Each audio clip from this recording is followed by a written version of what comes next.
പ്രധാനമന്ത്രിയുടെ വിവാദ പ്രസംഗം സുപ്രീം കോടതിയിൽ ഉന്നയിക്കാൻ CPIM വിദ്വേഷ പ്രസംഗങ്ങൾക്കെതിരായ ഹർജി പരിഗണിക്കുന്നതിനിടെ ബൃന്ദ കാരാട്ടിന്റെ അഭിഭാഷകൻ വിഷയം കോടതിയിൽ പരാമർശിക്കും. വിദ്വേഷ പ്രസംഗങ്ങൾ തടയാൻ നടപടി ആവശ്യപ്പെട്ടുള്ള ഒരു കൂട്ടം ഹർജികളാണ് സുപ്രീം കോടതിയുടെ പരിഗണനയിലുള്ളത്.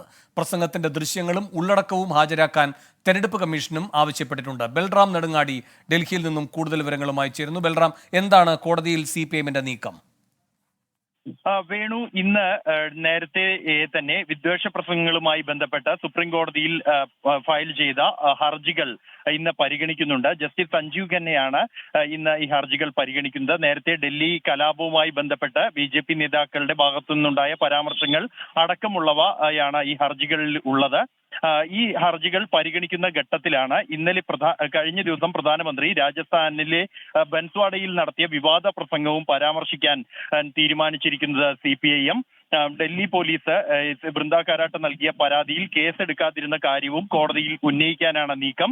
ഈ വിഷയം ഉന്നയിക്കാൻ ബൃന്ദ കാരാട്ട് അഭിഭാഷകൻ അഡ്വക്കേറ്റ് KR സുഭാഷ് ചന്ദ്രന് നിർദ്ദേശം നൽകിയിട്ടുണ്ട്. അതുകൊണ്ട് തന്നെ ഈ വിഷയം ഉന്നയിക്കും എന്ന് CPIM വ്യക്തമാക്കുന്നു.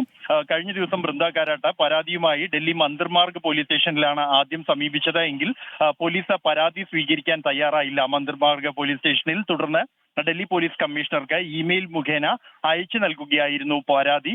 ഇത്തരത്തിൽ വിദ്വേഷ പ്രസംഗങ്ങൾക്കെതിരായ പരാതി സ്വീകരിക്കാൻ പോലും ഡൽഹി പോലീസ് തയ്യാറാകുന്നില്ല എന്നതടക്കമുള്ള കാര്യങ്ങൾ കോടതിയിൽ ഉന്നയിക്കാനാണ് CPIMന്റെ തീരുമാനം.